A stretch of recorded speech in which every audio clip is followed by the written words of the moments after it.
Okay, welcome everybody. This is Ananda Monterey Bay, and we have a special guest today, Nayaswami Premdas, who is up in the village and has been a long time Ananda member and part of the support for the worldwide as well as our local groups in various places, which we've been discussing.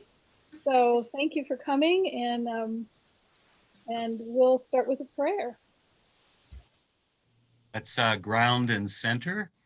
Take a deep breath, do a double breath with tension, vibrate the body, exhale. All care is gone away. Now bring your energy up through the spine to the spiritual eye, and let's pray together. Heavenly Father, Divine Mother, friend, beloved God, great gurus, Jesus Christ, Babaji Krishna, Lahiri Mahashaya, Sri Yukteswar, and beloved Guruji, Paramhansa Yogananda, saints of all traditions, we bow to you all. Dearest Master, we are thine. Help us remember our blessings and your instructions and practices, that we might remain strong, that we might stay in devotional states, even when we have to fight our daily battles. We have been blessed by this great lineage from Babaji and Christ. Keep our hearts open, our minds expansive, that we may channel thee. Om Shanti, Shanti, Shanti.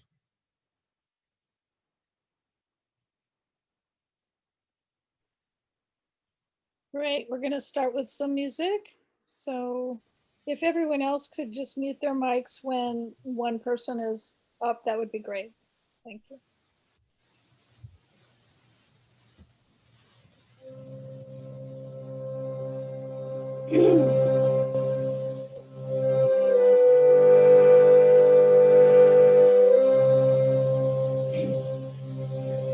Nothing on earth can hold me.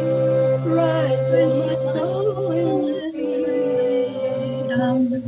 Nothing on earth can hold me. Rise on my soul in freedom. Rise on my soul in freedom. Nothing to fear anymore. Rise on my soul in freedom. Nothing to fear anymore. Nothing on earth can hold me. Rise on my soul in freedom. Nothing on earth can hold me. Rise on my soul in freedom. Rise on my soul in freedom. Nothing to fear anymore. Rise on my soul in freedom. Nothing to fear anymore.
Rise, oh my soul, in freedom. Nothing to fear anymore.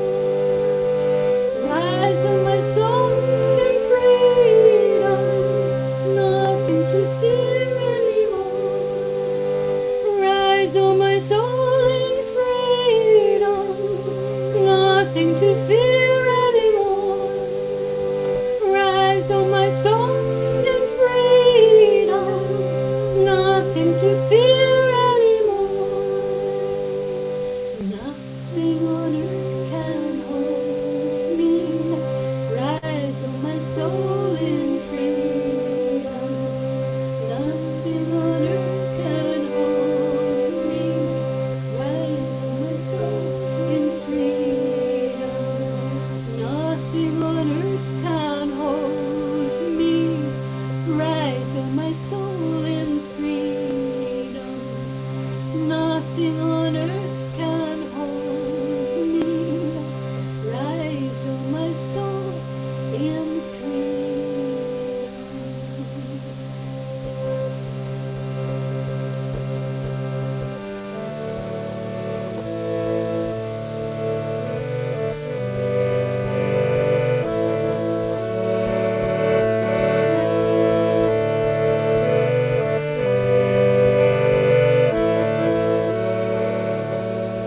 Who tells me thou art dark, oh my Mother divine? Who tells me thou art dark, oh my Mother divine? Thousands of suns and moons from thy body do shine. Thousands of suns and moons from thy body do shine. Who tells me thou art dark, oh my Mother divine?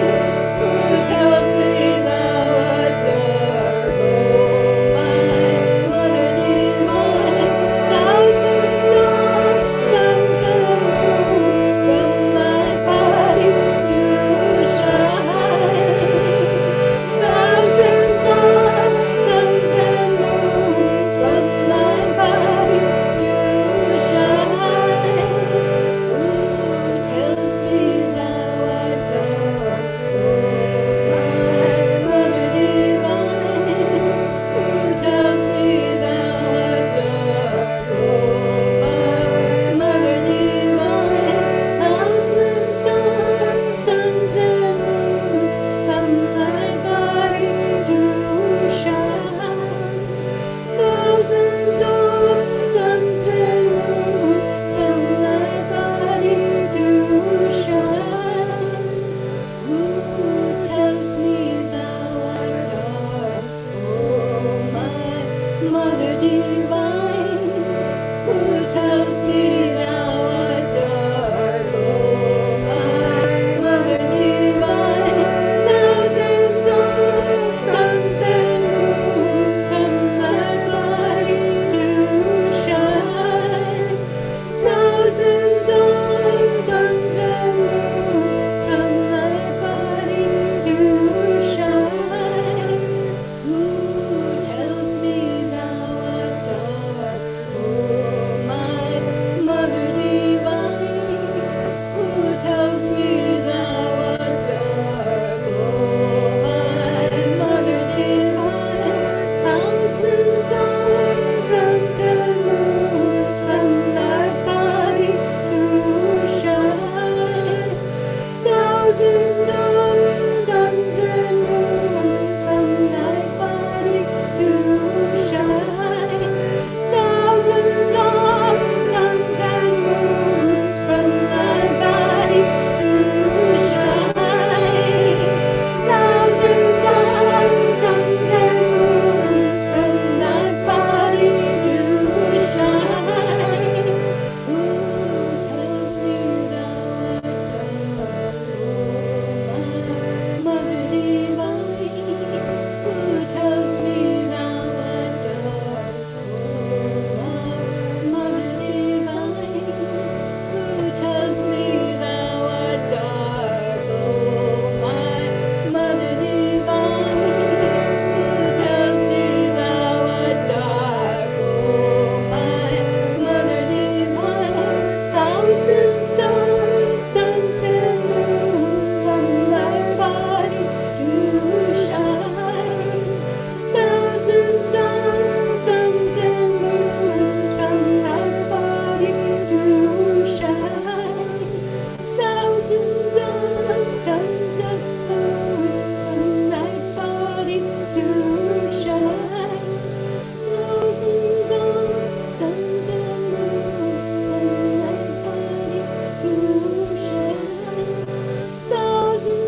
Ensure that our bodies are balanced and relaxed. Our mind is clear and focused at the point between the eyebrows. And allow this chant and our consciousness to go inward in meditation for a little over 5 minutes. Let's meditate.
Remaining calm, relaxed, and with meditative heart. Listen to these words as I read from Affirmations for Self-Healing by Swami Kriyananda. This week number 3, happiness Happiness is an attitude of mind, born of the simple determination to be happy under all outward circumstances. Happiness lies not in things, nor in outward attainments. It is the gold of our inner nature, buried beneath the mud of outward sense cravings. When you know that nothing outside you can affect you, no disappointment, no failure, no misunderstanding from others, then you will know that you have found true happiness. Resolve strongly to keep this flame burning ever in your heart. Let's affirm together the way that Yogananda taught us, first out loud, with vigor, with strength, and then in a normal speaking voice, completely natural to yourself. And then in a whisper, whispering to your inner consciousness, and then finally, superconsciously, silently. So first out loud, I vow from today onwards to be happy under every circumstance.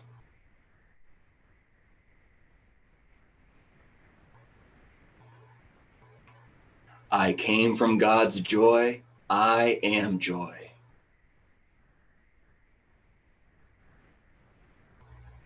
Now completely natural, as if this truth were the most natural part of who you are.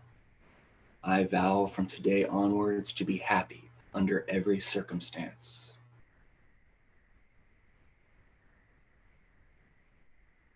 I came from God's joy. I am joy.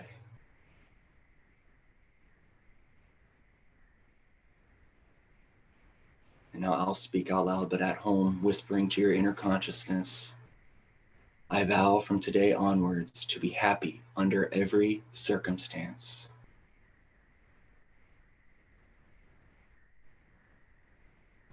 I came from God's joy. I am joy.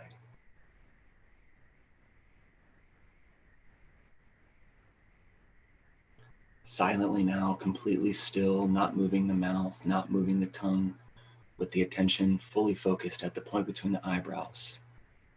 I vow from today onwards to be happy under every circumstance.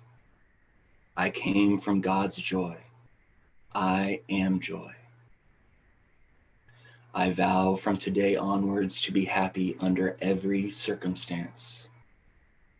I came from God's joy. I am joy.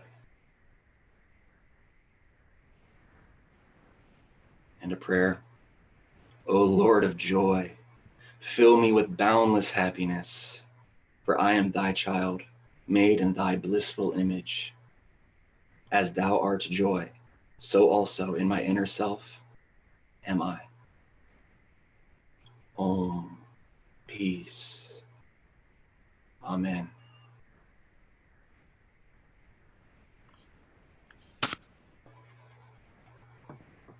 And now a reading from Rays of the One Light by Swami Kriyananda. We are on week 3.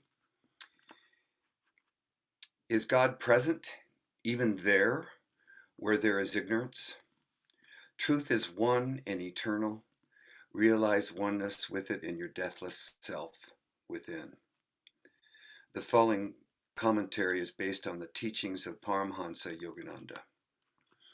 The Gospel of St. John, chapter 1, makes a reference to the divine light that is obscure to the rational faculty, but that enlightens our higher nature.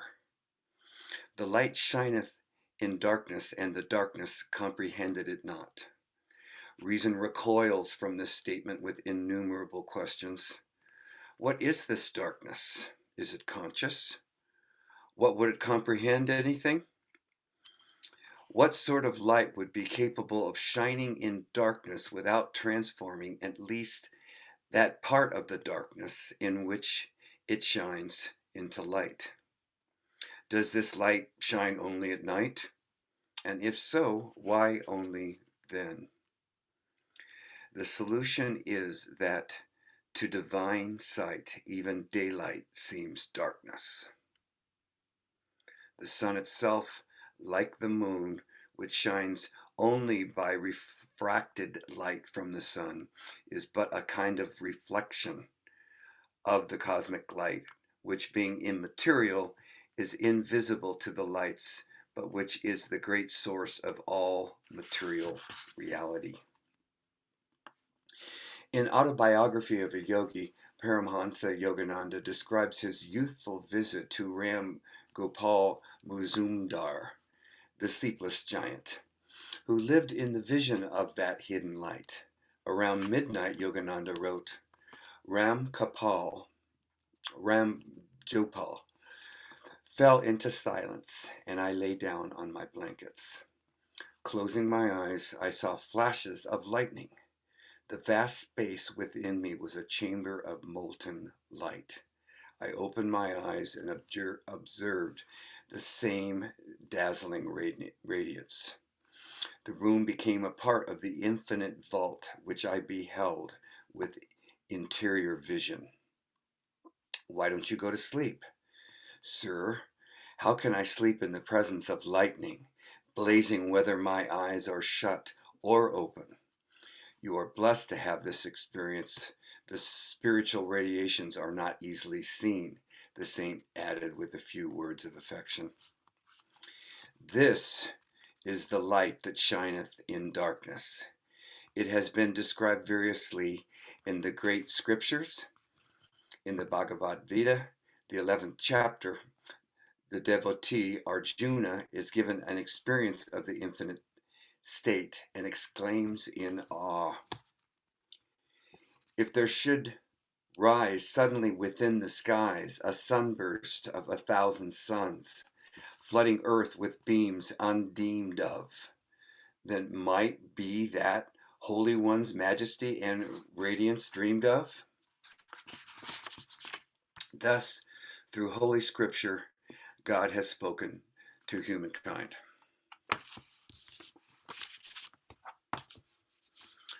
Om, Om, Om.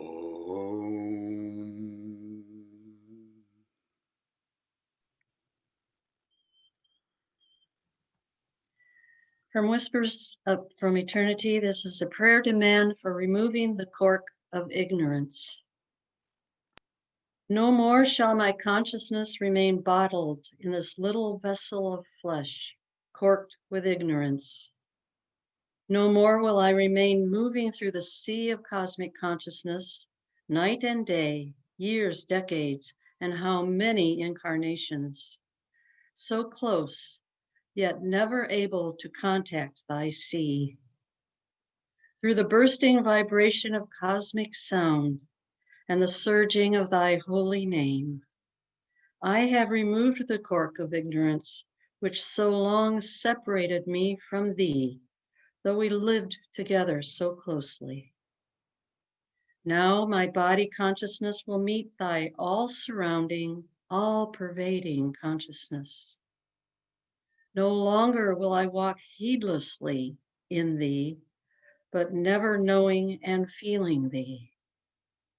Thine image within me shall meet thine image everywhere. By releasing the I-ness in me, I will know that I am thou, and that thou alone art the little egos of us all.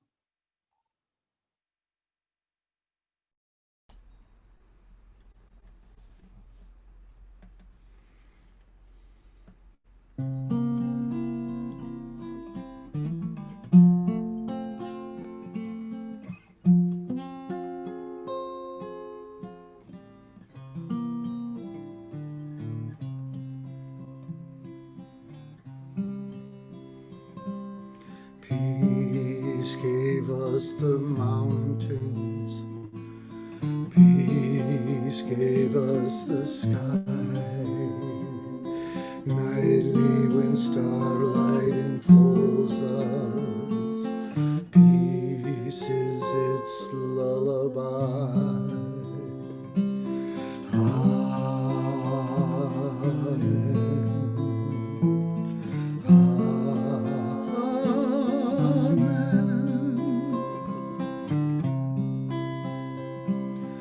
Peace gave us us the morning.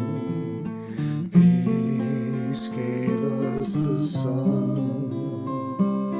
Bird songs that call us to welcome. Day and fresh labors begun.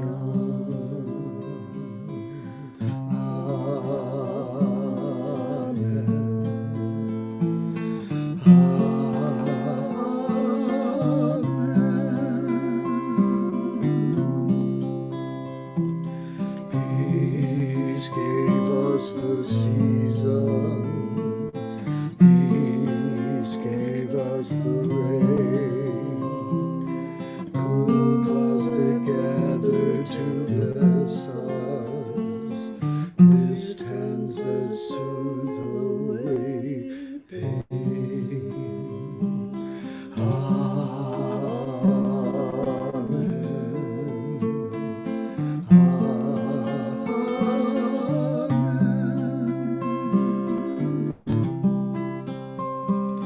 Peace gave us our heart's love.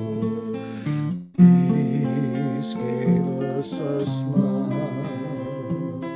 Rays of God's presence within us. Light and all strife reconciles.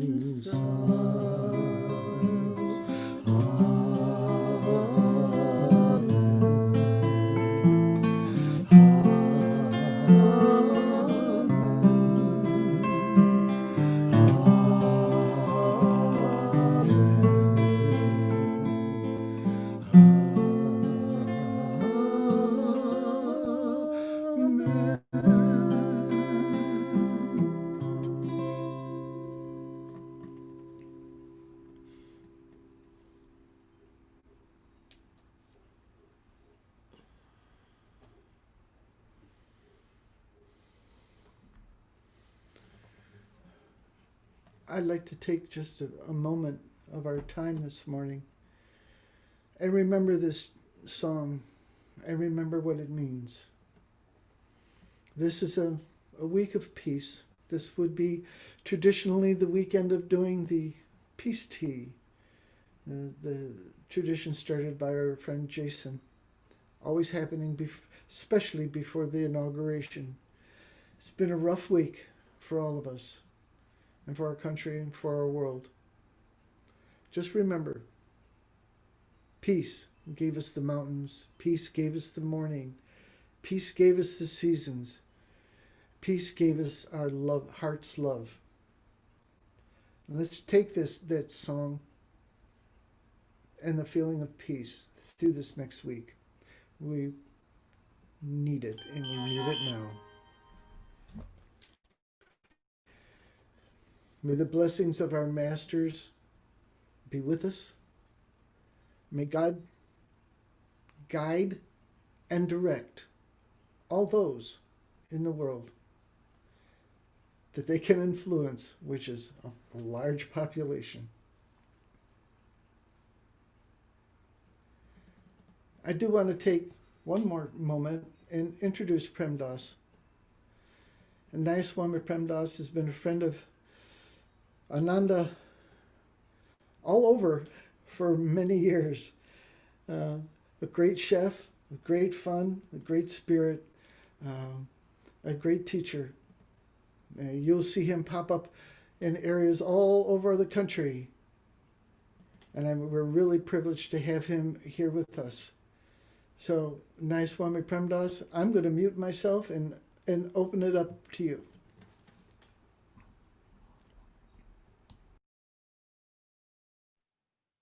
Okay, let me just adjust my visiting modem here so I can move around.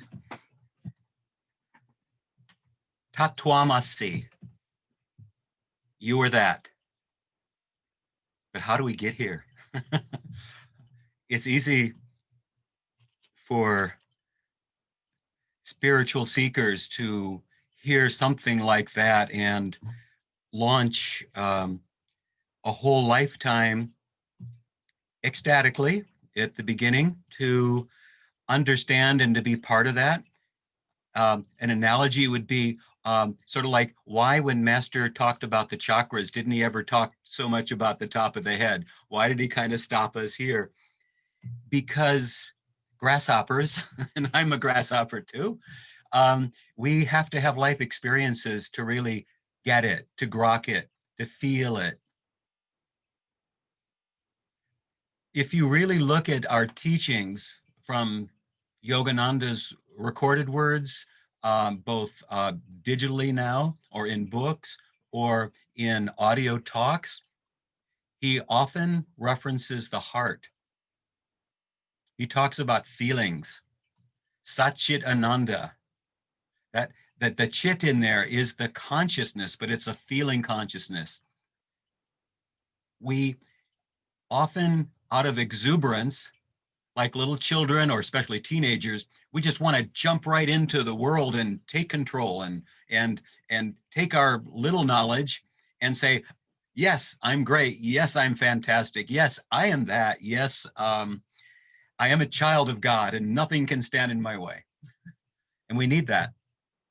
But with maturity comes an understanding to look for certain factors that will help us fight the battle of life, which is really why we're here. We're here to fight the battle. We're here as spiritual warriors / Brahmins. That's the bulk of Ananda's devotees, of people who follow the path of Yogananda. It was kind of a blend. Yes, we want to go to our temples. Yes, we want to go to our caves. Yes, we want our meditation times. Yes, we want to disengage from the world.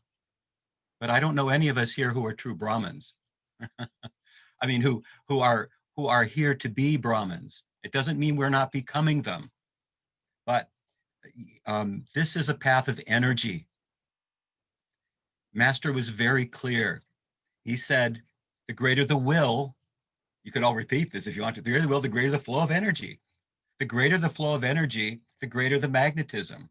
And that magnetism has at least a twofold meaning.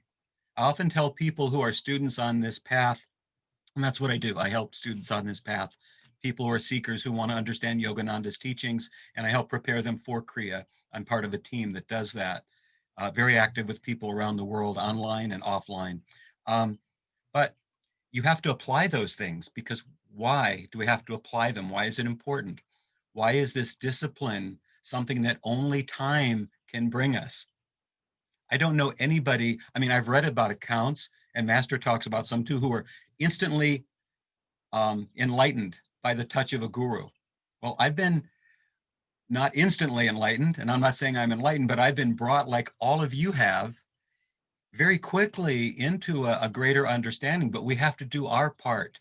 We have to engage that primal energy source, light, within us and comprehend it so that it can live through us and identify itself as God itself without the interference from us as the egoic little self, which only gets in the way. And this comes with practice.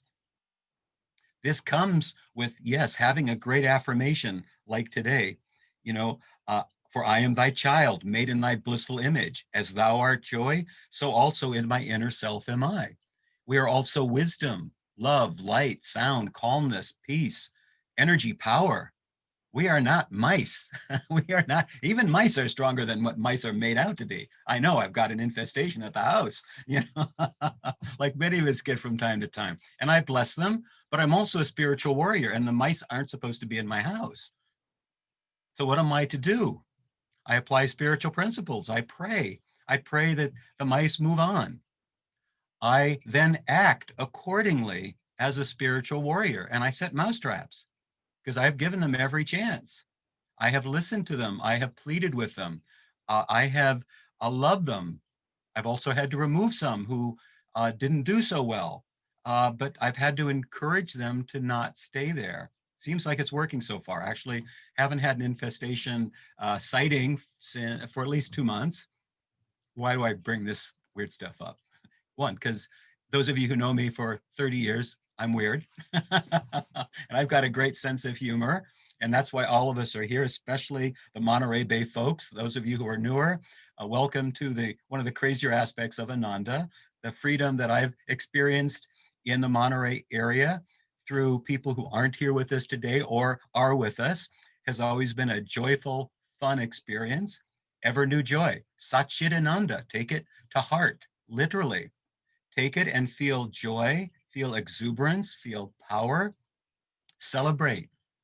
Satchidananda is not meant to be put on an altar. It's meant to be alive and living in your spine.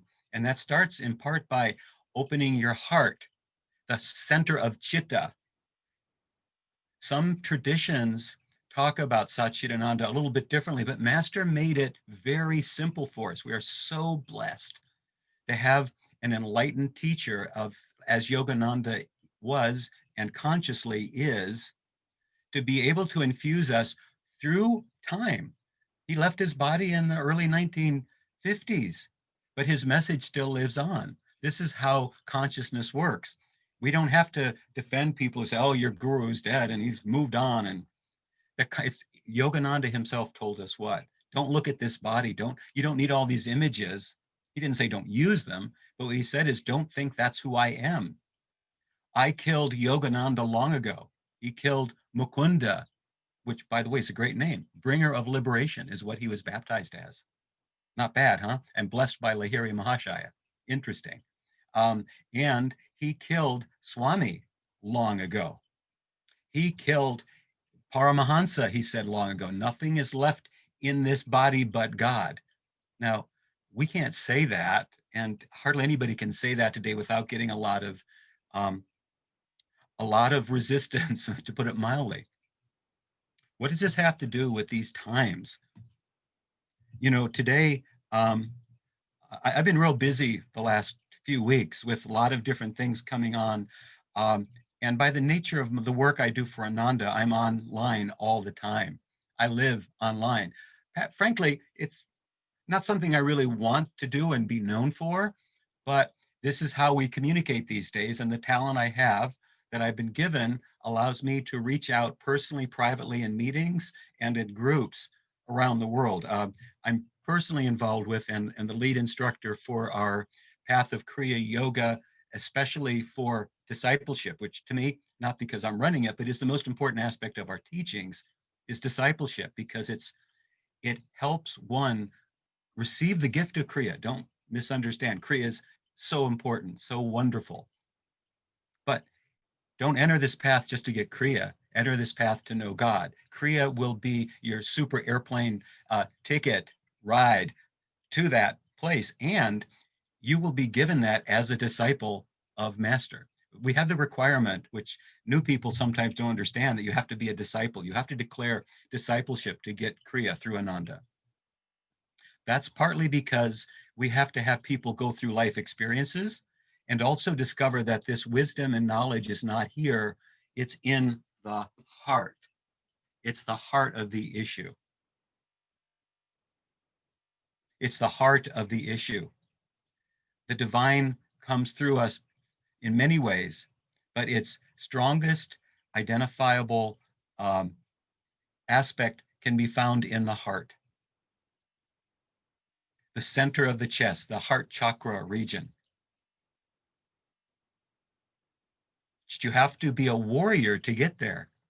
You have to master your yamas and niyamas, as represented by the Pandava brothers of Nakula and Sahadev. You have to live in moral principles, in Dharma.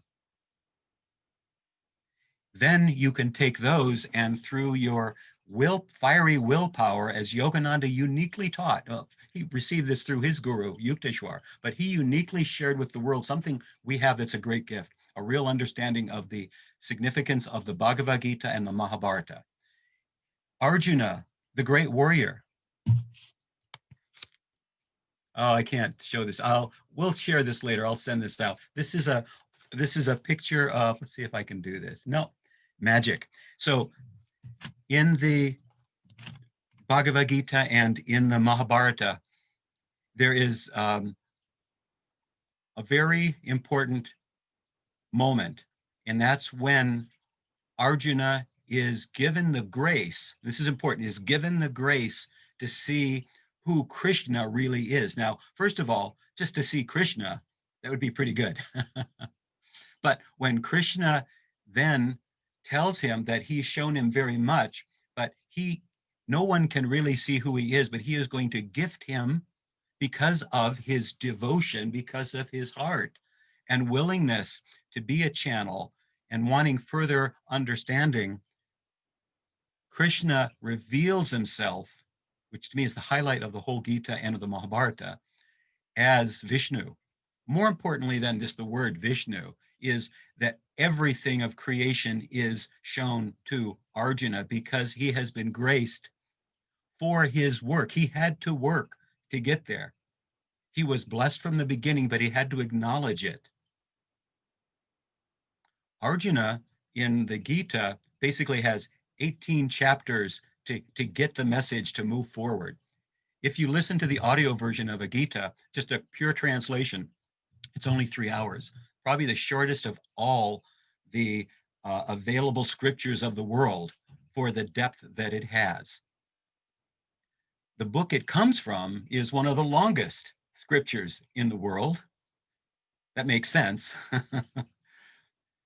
The Mahabharata shows that even high souls, the very highest souls, through their blindness, through the inability to take action, go through life in pain and suffering.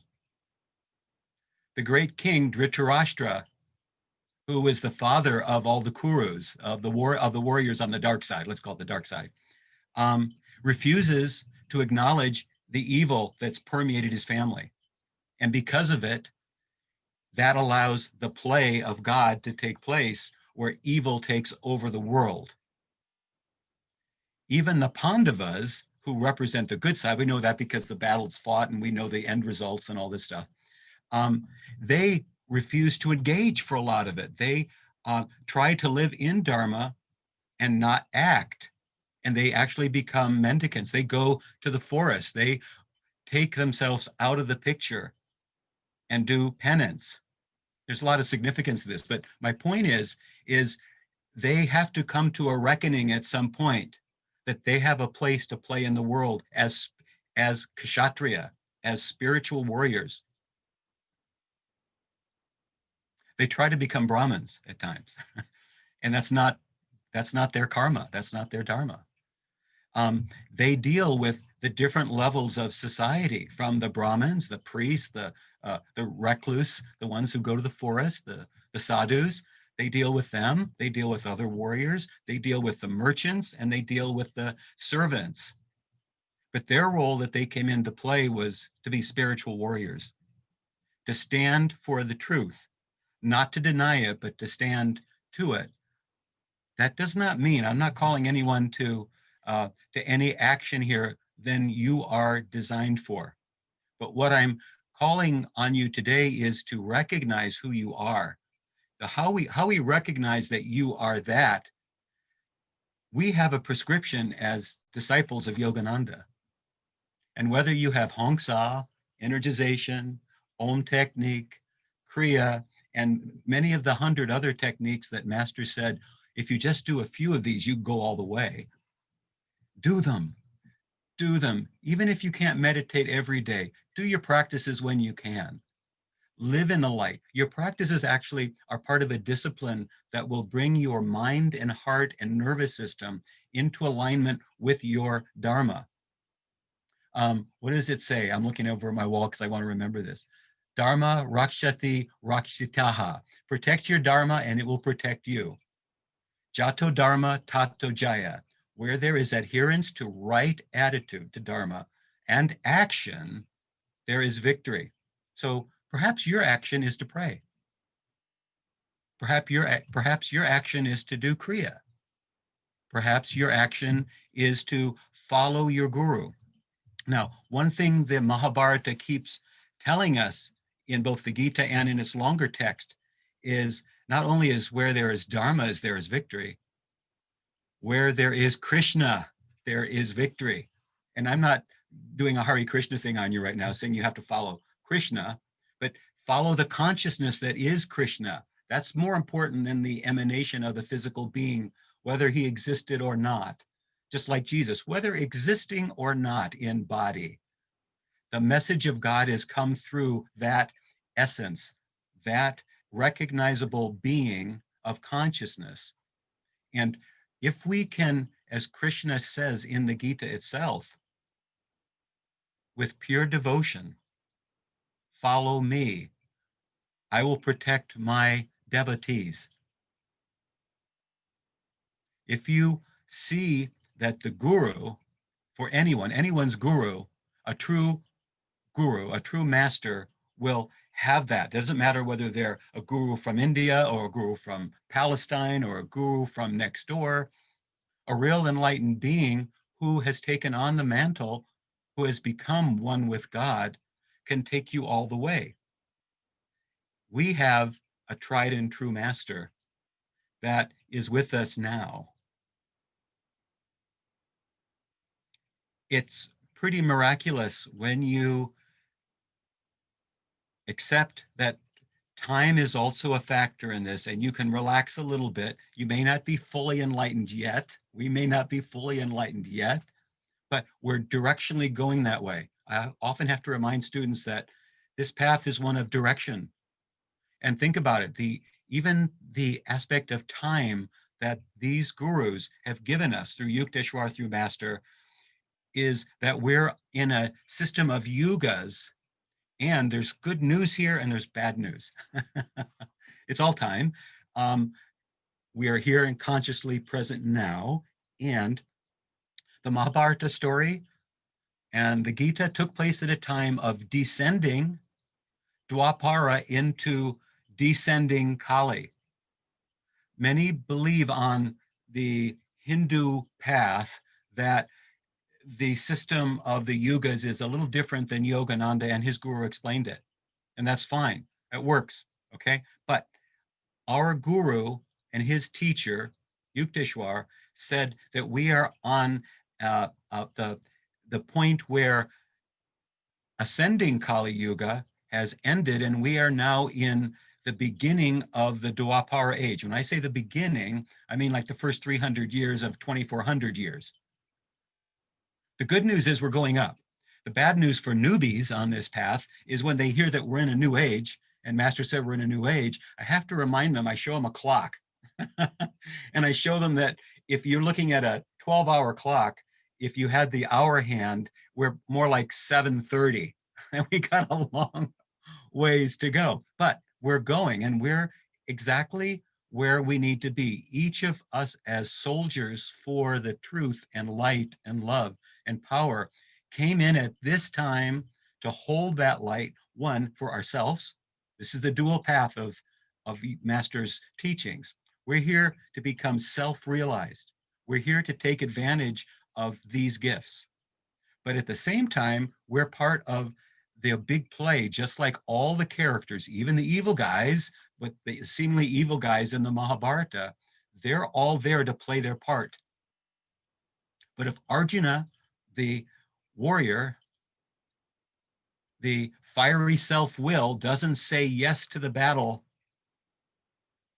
well, Krishna tells him he's going to be compelled to anyway. But Krishna is waiting for him to say, okay, I'm ready. 18 chapters later, I'm ready. Well, the Mahabharata, again, as I mentioned, it's like 60 hours of audible if you listen to it. And that's a short English version of it. That many hours. And it's about 1,200 pages if you read it. And even at the end of that, towards the end of that great king, Dhritarashtra, who, in the book is kind of evil, but it's only evil because of his ignorance, and he sides with what's convenient. He doesn't get the message until he gets to heaven. And he gets rewarded for doing his part.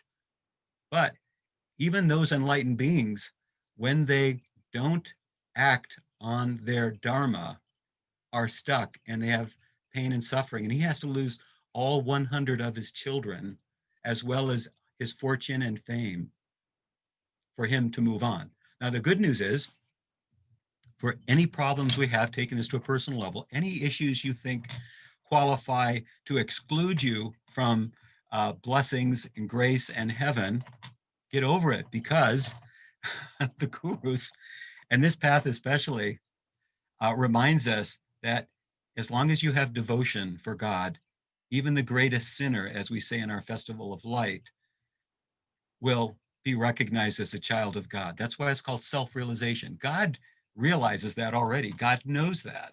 But it's we who fall short in remembering who we are.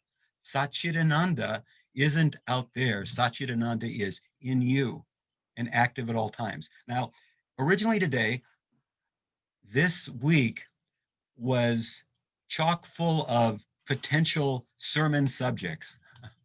I mean, I can think of 6 offhand, and some of them, if you stay around for Q&A and for time afterwards, we might have a chance to discuss.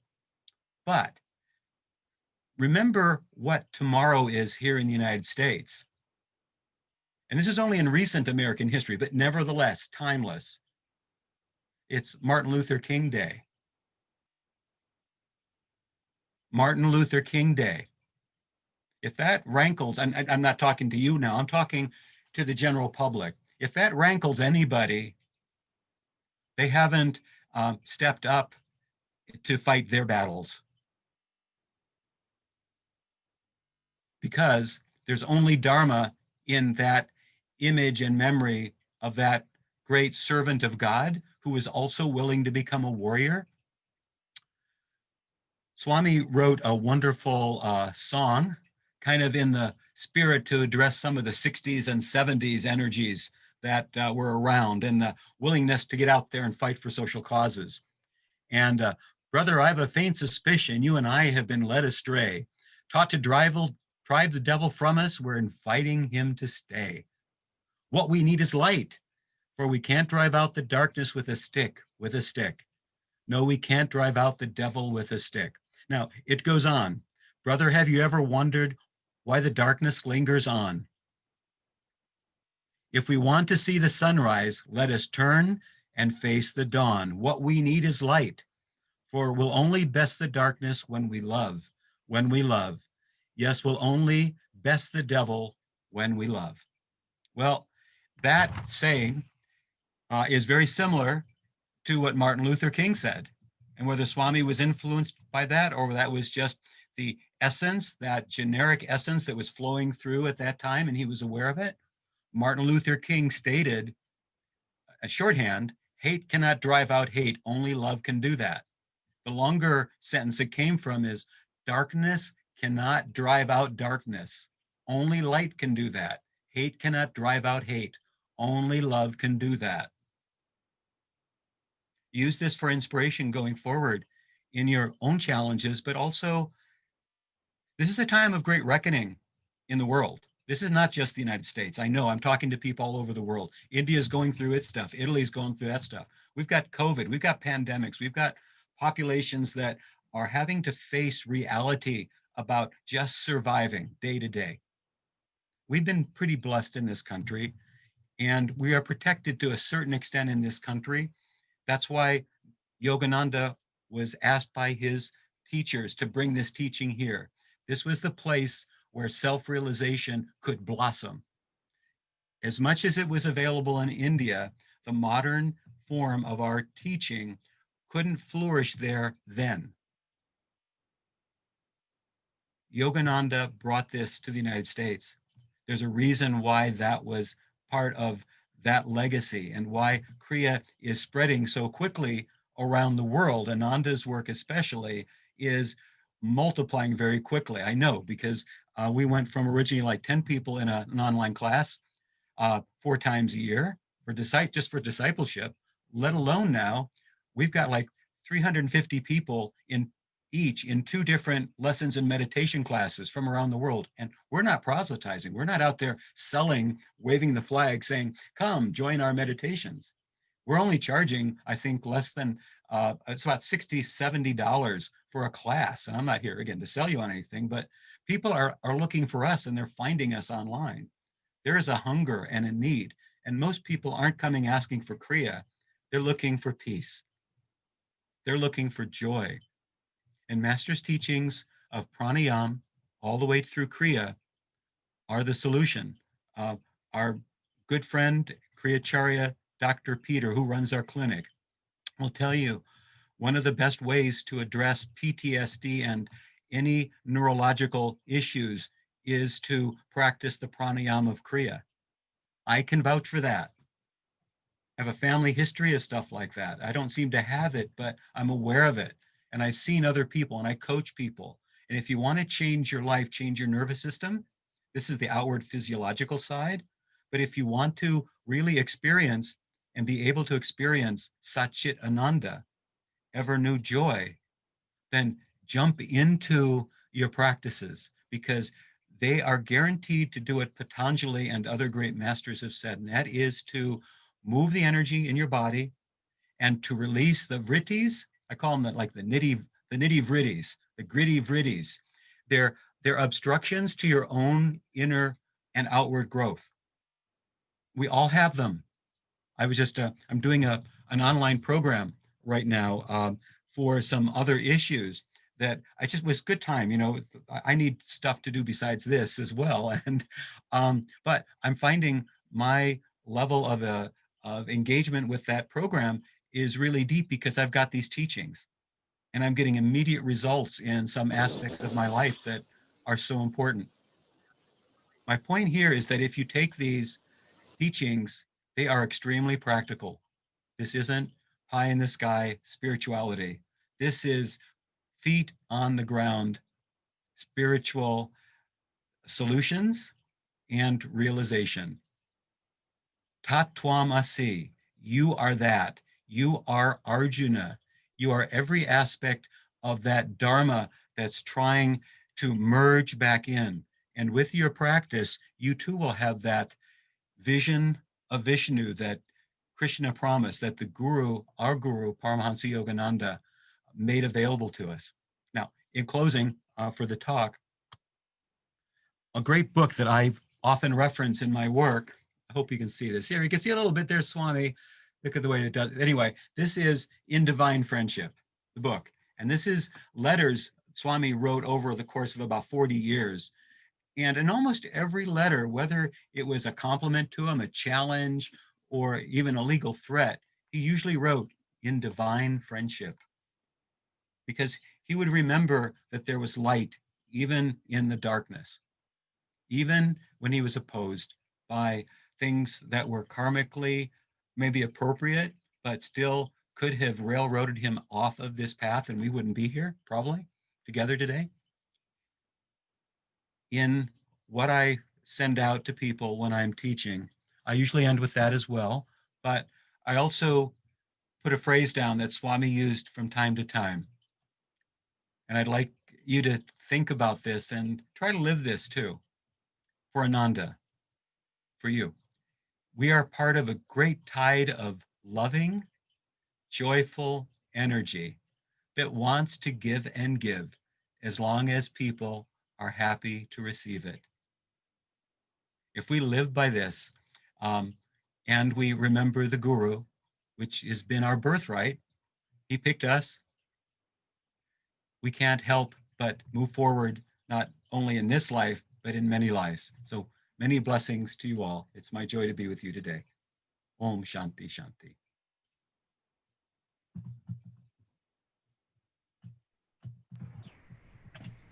Maybe let's meditate for a couple minutes and maybe have a song. I'm not sure if anybody was thinking that, but I think that'd be really nice. Thank you, Premdas. Thank you so much. That was beautiful. Thanks, Premdas.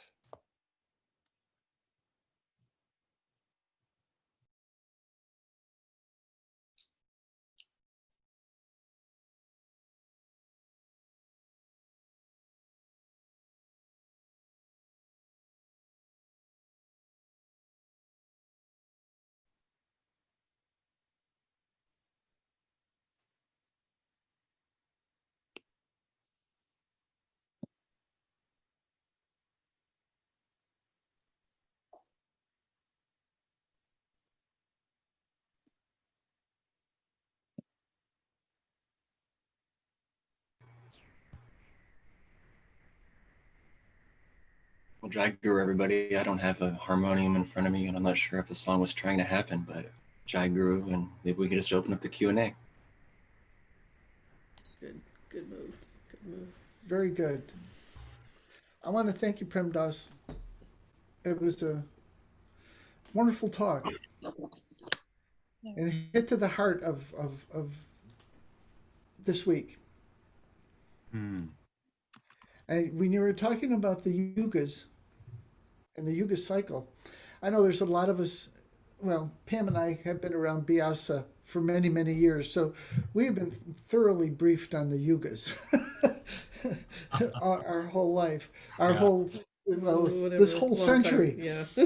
And I wanted to spread the word about a class that is happening at the Ananda College, where they're going to be doing a rather extensive teaching of the yugas. And Vyasa is going to be doing this. There is a link from the Villager, and I was trying to call it up here on my phone, but I'm lost someplace. It's out wandering someplace in the Ethernet. But if anybody's interested, there is a introductory class that you have. It's a prerequisite to taking the official Ananda College class. It's all offered online. The first class is going to cover the basics of the yugas, but it's a prerequisite for continuing on. If anybody's interested, I'll include the link in the newsletter, which I'll put out tomorrow. But if you need to know about the yugas, I'm telling you, this is the Yuga Master is going to be teaching it. Yeah, it doesn't get any better than this. And I cannot strongly enough encourage everyone to do this. It helped me tremendously. It reassured me. You know, it's so easy to feel agitated and anxious and scared and all that with what's going on in our current world. If you have even a basic understanding of the yugas, it's just reassuring. It really turned. To me, it was a pivot point once I really kind of got what they were about, towards feeling hopeful, and the light kind of came in, and it's just awesome. And Vyasa is a lovely, beautiful soul anyway. So I can't encourage you enough to consider looking into this for yourself if you can. It kind of puts everything in perspective. I guess that's why I want to say it puts everything in perspective. I'd like to add to that for years, I always wanted the Holy Science to be a favorite book. And it boggled me. I never could get through it. That's Swami Yukteswar's book that Yogananda had printed and spread around the West. And with my own maturity, it made it easier. But after reading Swami's and Vyasa's and Puru's books that reference this, all of a sudden it clicked. And I went back and I read the Holy Science again. And by goodness, I got it. I'm not saying I could teach it. I'm saying that all of a sudden it became more meaningful and more powerful. But thanks to Puru, Joseph Selby, and Vyasa in their book called The Yugas, and also in this class, the Yugas will really help you feel that, one, you're part of this great movement, and two, that it will help you overcome fears and disappointments when you see changes taking place, especially on we're seeing time has almost sped up, not really, but so much is happening so quickly these days that it's hard to keep one's own body and mind kind of stable. But when you read these explanations, you will see that you're the vanguard. I'll be frank with you. In meetings we've had here over the last 10 years, Jyotish and others have reminded us that while we might even be at the beginning of the Dwapara age, the souls that are kind of leading the charge are more of a Treta consciousness, more of, or are approaching the Satya consciousness. Hi, Satya. and this is the hidden promise. This is what these teachings are about. But we can stand unshaken amidst the crash of breaking worlds all the time. We might stumble, as I like to tell people, like during your earthquake probably, okay, so you got stirred, but you're not shaken. Mm. You know, remember with the guru, even with Krishna as your charioteer, you're going to fight the battle and you are going to get wounded. But you are stronger than those wounds. And you have a blessing and the grace of the guru called Guru Kripa. You have that. So don't forget. Does anybody have questions about any current events, about directions, about the path? I mean, that are appropriate for this time, because we're always here, you know, 24/7 pretty much at Ananda. But for this opportunity today for discussion, any thoughts or things for others too, not just for me?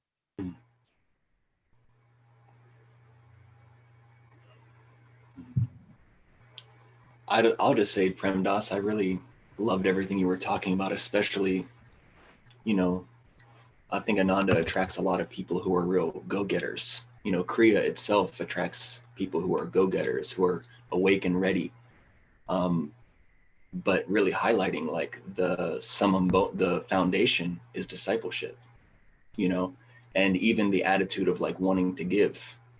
You know, if we really, really want to give, bad situations would never depress us.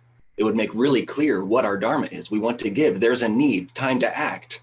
You know, bad circumstances would become like, finally, okay, now it's not so nice. I know exactly what I need to do. I need to help in this way. Done thinking about it, you know?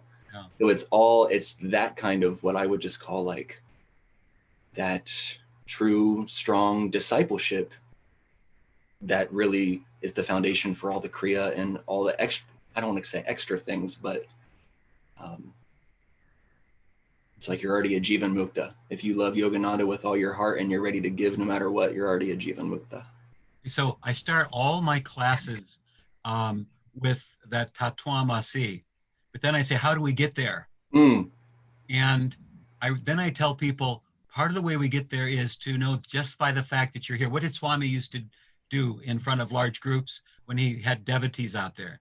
He'd say, Master used to say, and then Swami would start, and you feel the rumble coming. Just to be here means you have very, very, and he'd get really loud. He'd try to present the energy that Yogananda would use. Very good karma just to even be here. So celebrate.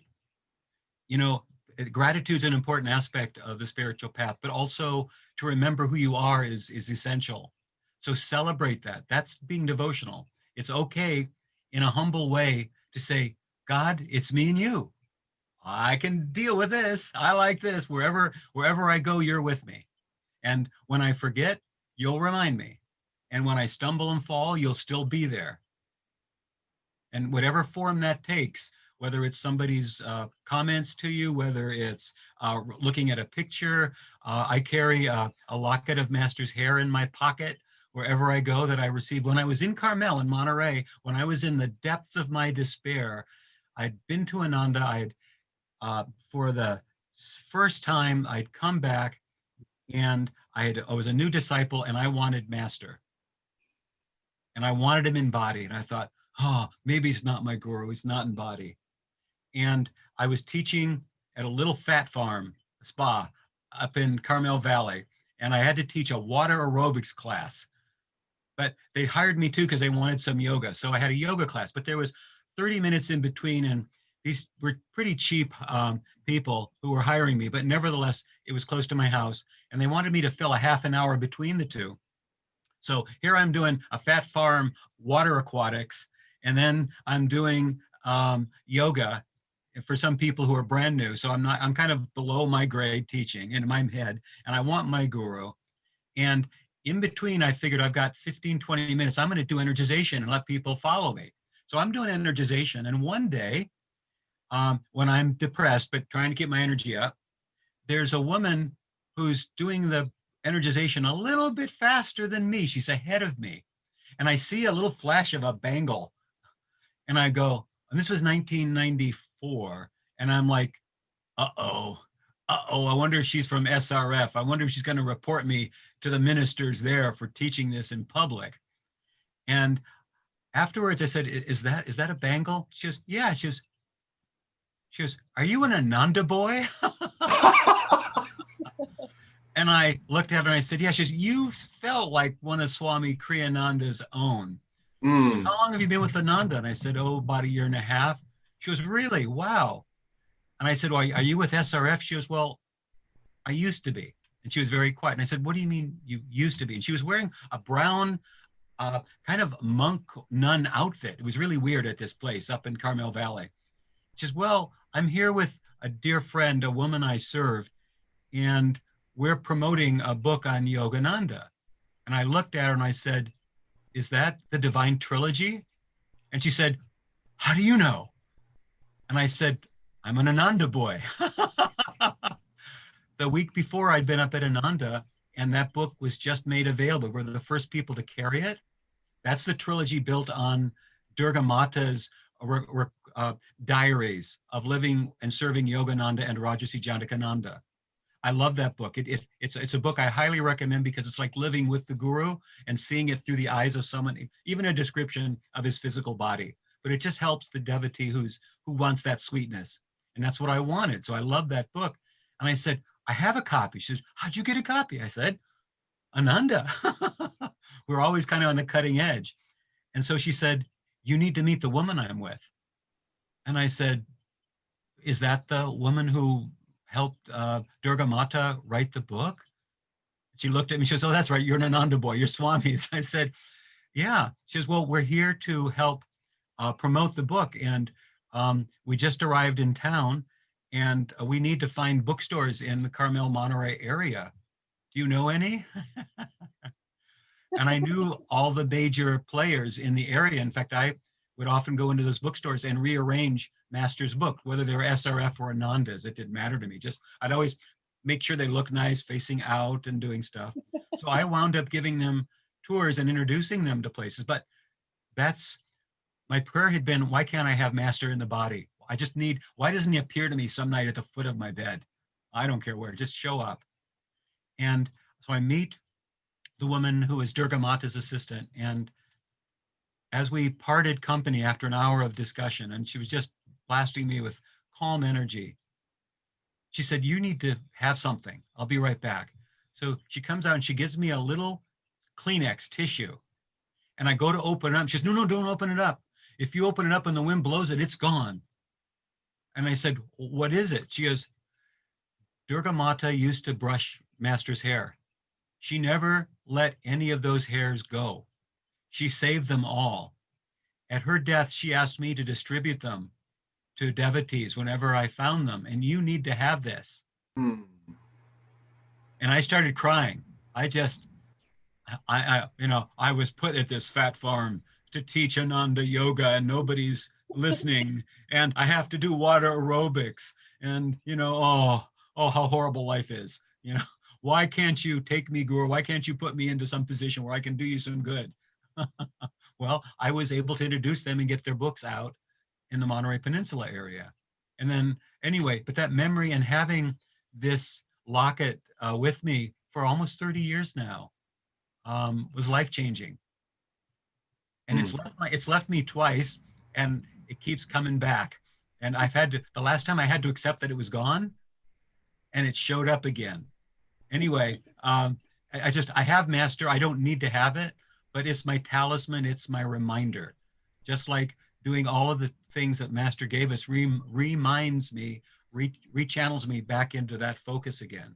So it's in my pocket right now as we're talking. Thank you, Premdas. I have a question that I don't know what the answer is to it. And that doesn't happen with me very often. Usually if I sit long enough, I'll get an answer. I want to ask, how do you, I occasionally, I'm an ultra sensitive and I occasionally tap into the collective grief, the collective fears, the collective overwhelming chaos that's out there. And, I listen to my guidance and support my energy as much as I can to move through it quietly and lovingly. And occasionally I'll get this happened the other day, an overwhelming grief, collective grief that came up through me. And it lasted about a day. And I was like, okay, I'm going to shift my consciousness and I'm going to think about the third eye. But I mean, it took me all day to get out of it. And I don't know if you have any support suggestions, but it's something I coach people on.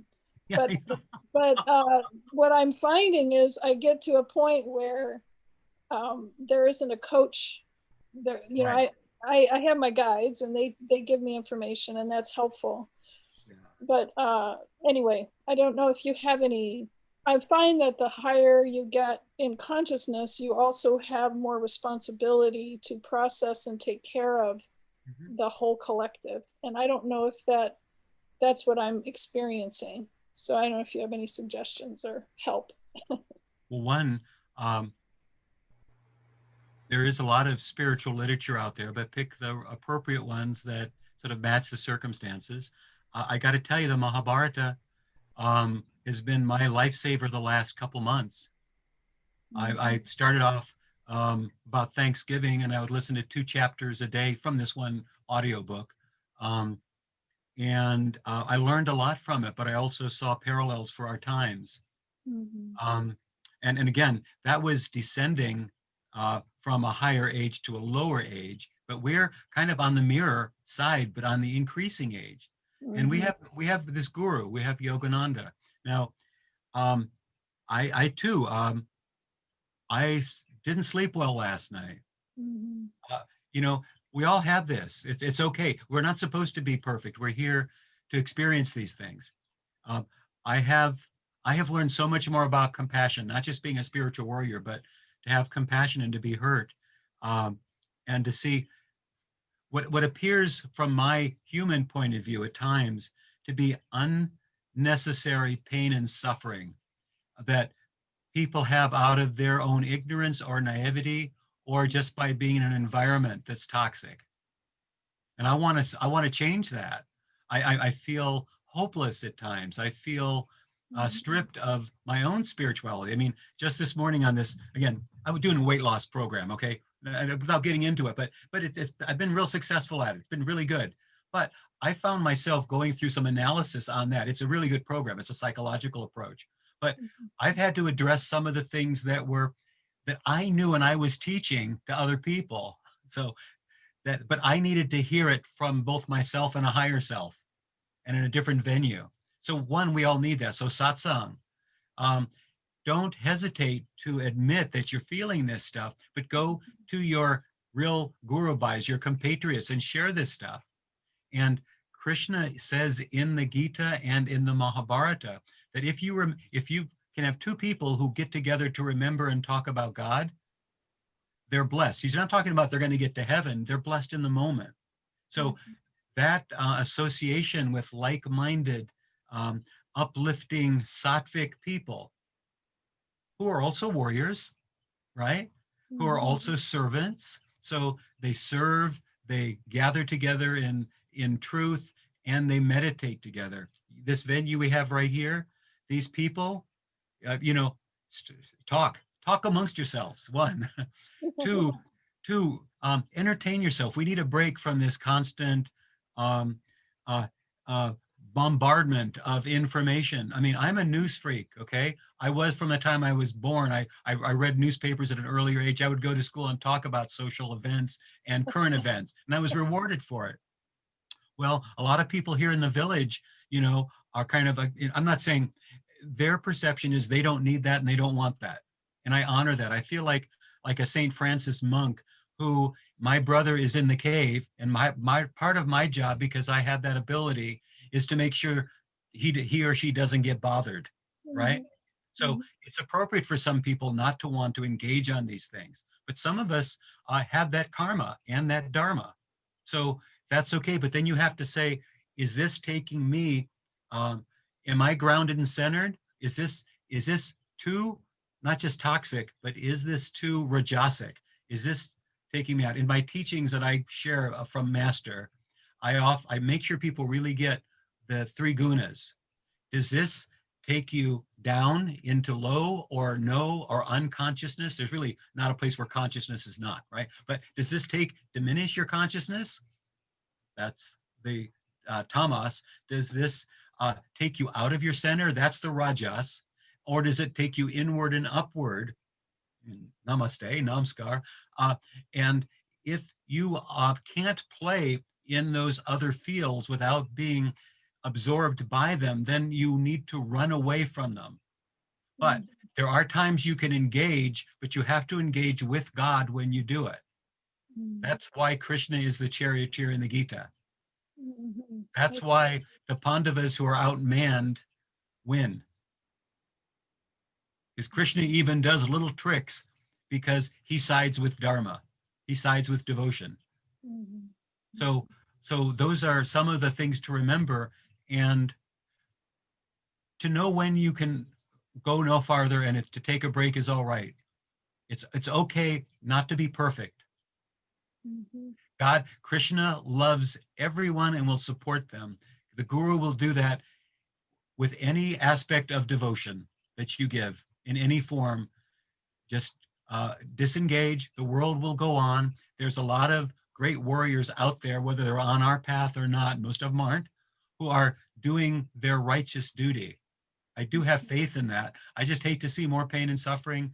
And I'm seeing it in my relatives. I mean, like all of us, we have dear friends who are absorbed in this craziness.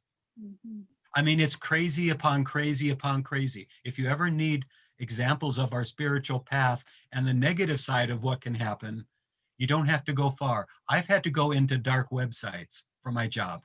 I don't like it. I've been educated by it, and it was important, but I have to go in holding my locket of Master's hair because there's no aspect of our world now that's not being confronted with almost a Tolkien-esque kind of Lord of the Rings energy of the goblins and more that are out there. You can see it in the faces, you can see it in the anger and the energy. People are being motivated by evil.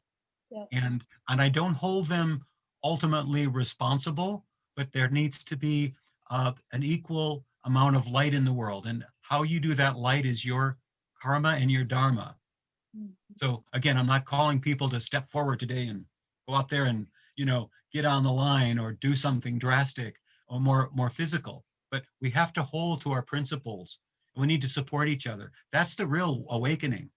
The real awakening isn't showing where the sex offenders are and showing the evil hidden behind here.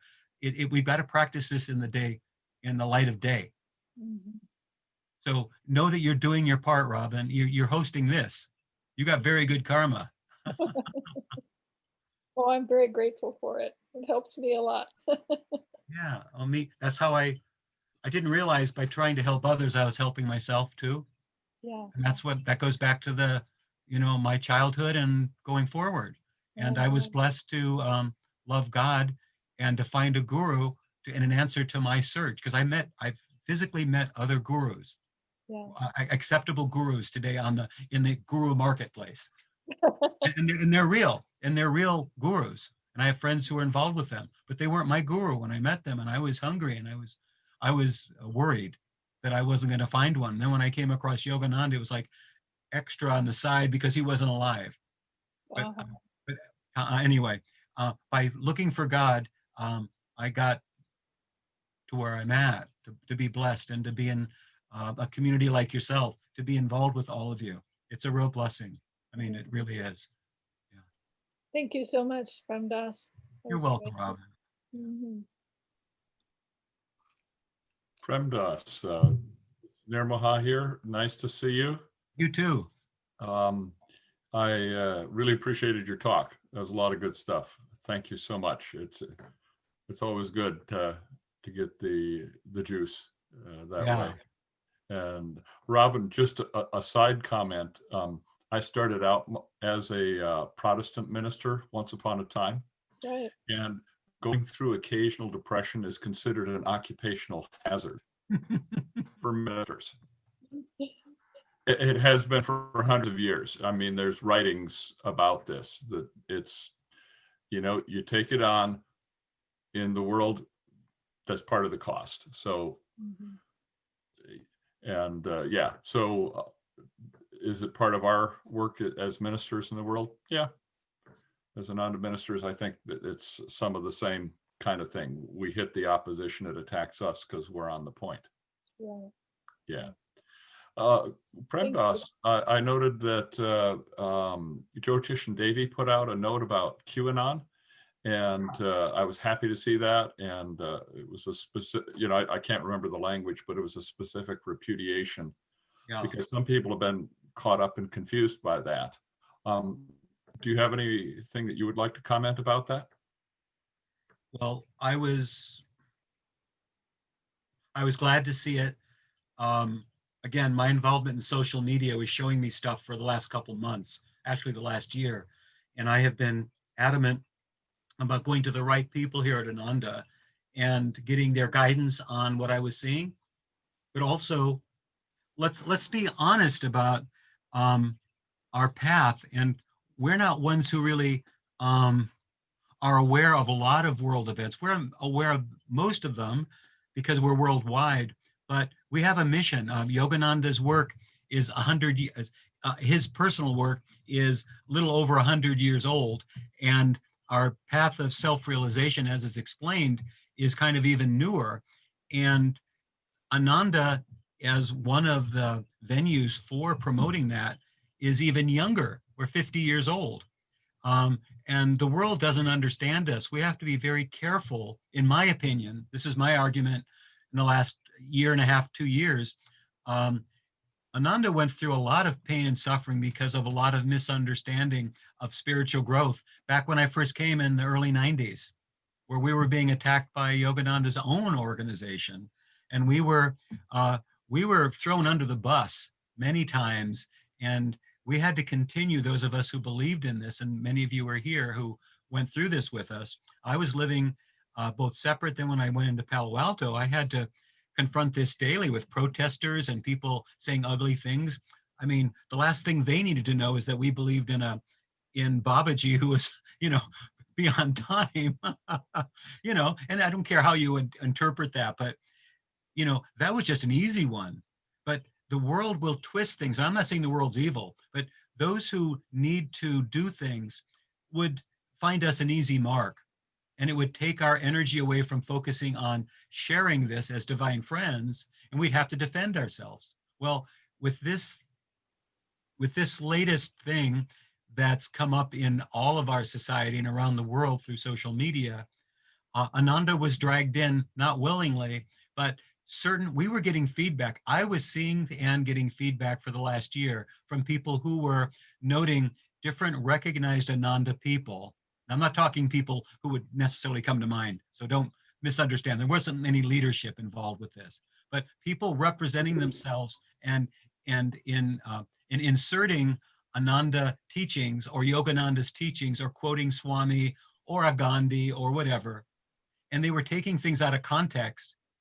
And they've, in fact, because I have family members who've been QAnon supporters for some time, I'm pretty aware of things and know where they go. And this stuff was appearing on Facebook and Twitter. And frankly, I know this for a fact, anybody who's on those who's that adamant is on other sites.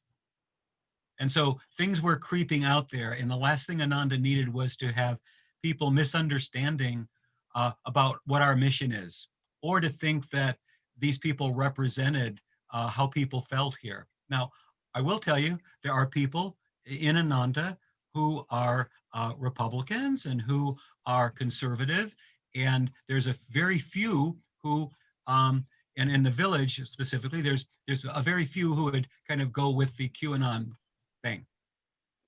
It's very small, but the problem is the bandwidth they've taken on themselves to set themselves up as spiritual advisors or readers or people who can look at astrology or whatever, and then would quote the teachings, but then insert their own agendas.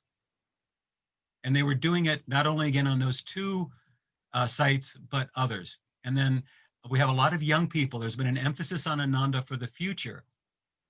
And many of us who were the generation I've been in, we kind of called ourselves the lost generation because there was an effort to get younger blood than myself even involved. So we've been nurturing these people so they can take on the running and the sharing and the ministering that goes with the teachings. And that takes a while. It doesn't just happen overnight.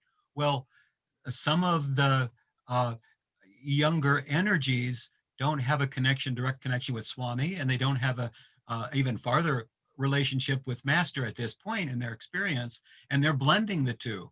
And it to me was very dangerous for lots of reasons, for them, and I pray for them, but as well for the future of these teachings. We're not like Burning Man and like the awakening movement. We would see elements in those that are very positive, but we have to stay focused on our own relationship with God and Guru. And I'm going to tell you that anybody who is expressing anger 20 hours a day could be doing their Kriya better. And they should not be wearing a mantle of any kind, trying to explain what Ananda or Yogananda is. It's hurting the brand, if you want to think of it that way, but it's adharmic. It's not good for anybody. And I do feel, as I mentioned the other night, last night and other nights, not sleeping well, I feel like this darkness is trying to attack not just Ananda, but it's worldwide. But what can Ananda do? We have to stay clear about who we are. And we've got some feedback. We've got feedback, people saying, well, they never heard of it before, but because we made a statement, they want nothing to do with us. Okay, well, those people weren't really devotees anyway, and in terms of following and us working with them. So they're off our mailing list. Well, okay, but that was a very small number. On most of the things I've seen, just as of last night, the feedback has been very positive for making a statement. Again, we're not asking people to go out and oppose the right wing, but we're saying, say the right thing and do the right thing. Sorry, but that's, you can read that stuff online, or Sam or other people can share it with you. It's nothing dramatic. It's just people were surprised we had to say something at all. Normally Ananda doesn't say much because we have a lot of work to do. I am busy every day of the week meeting people and talking to people, even on my days off. It's Master's work. I don't care. I'm having a good time. But everybody is stretched here. Can I say something real quick, Premdas? Yeah, of course. Just thinking about, when I've known about QAnon, I used to call it QAnon, and it was the same thing with all the books that I read before coming to the village. I would call it sadhana. Sadhana was sadhana. How many words I didn't know how to pronounce. I've only been talking to myself for years. So I always thought it was QAnon. So then I'll come to find it's actually QAnon. It actually even sounds, similar. Right. And if anybody were to confuse the two, and it doesn't matter about right or left or extreme or anything, but if Ananda started getting emails saying, are you affiliated with this? Left, right, extreme, doesn't matter. The village would put out a thing. Ananda would put out a thing saying, we are not associated with that. That's not Ananda's Dharma to lead the political, march. It's to say, are you left? Are you right? Are you gay? Are you straight? Are you black? Are you white? We love you all. Here are the self-realization techniques that whatever you believe in, if you add this to your life will be better. You'll do what you love better. You'll do what you don't like less. That's Ananda's mission, is to share that with the world and to not get into the nitty gritty. And so that's why it came out. It wasn't even, it could be like, oh, was Ananda associated with Martin Luther King? No, not to say Martin Luther King is bad. It's just that it's not. It's just, Ananda is on a whole nother wavelength. And there's a lot of things that need to be done in the world. And everybody needs to do their Dharma. I'm going to say this. We got one of the letters said, they took the other knack. Well, this is fine, you're saying this, but where were you on Black Lives Matter? Well, did anybody say, yeah? Well, actually, we said, well, there's a difference. Black Lives Matter is more political. Most of us would support. I would say, the bulk of our population here would support it. You know, the mission, the internal direction of what it's really about. You know, and the societal changes, and also with sex bias and with the question of being gay. We actually addressed this about 8 years ago through friends of mine who are gay, who just before Swami died had talked with him at length. And Swami changed his mind about some things, about people who are gay living here. We came out with a statement which was rather formidable, and it's actually on our webpage, and it talks about being inclusive and actually saying gay and ethnic minorities. We don't really want to talk about it a lot, only because we want to keep the focus on the spiritual side. But there are times when it's important, if people are misunderstanding or they think that, oh, Ananda is all white. Well, actually, no, it's not. No, it's not. I mean, half of our movement, actually more than half of it, is in India right now. If you tell me that's not white.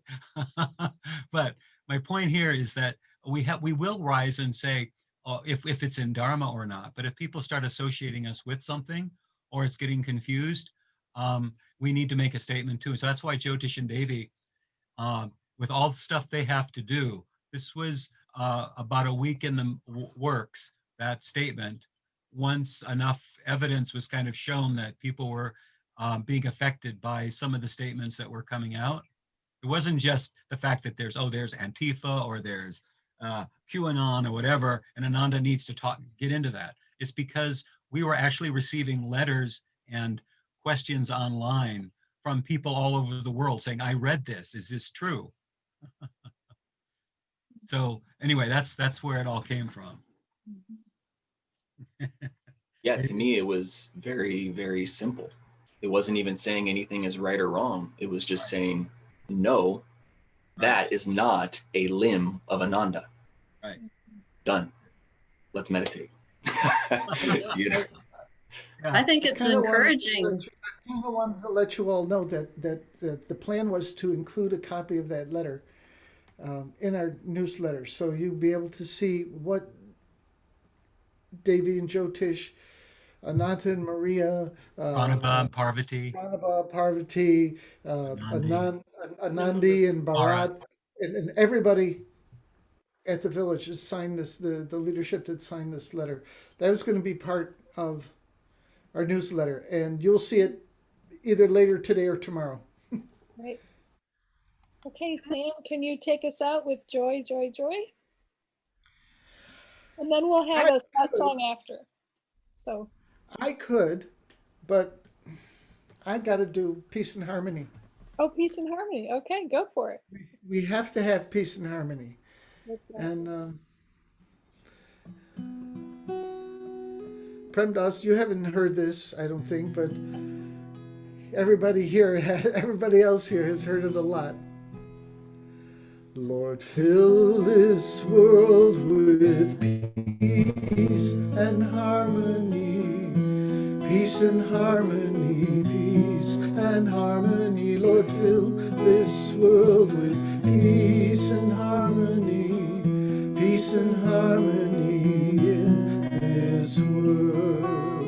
Lord, fill this world with peace and harmony, peace and harmony, peace and harmony. Lord, fill this world with peace and harmony, peace and harmony in this world. Lord, fill this world with peace and harmony, peace and harmony, peace and harmony. Lord, fill this world with peace and harmony, peace and harmony in this world. Lord, fill me with peace and harmony, peace and harmony, peace and harmony. Lord, fill me with peace and harmony, peace and harmony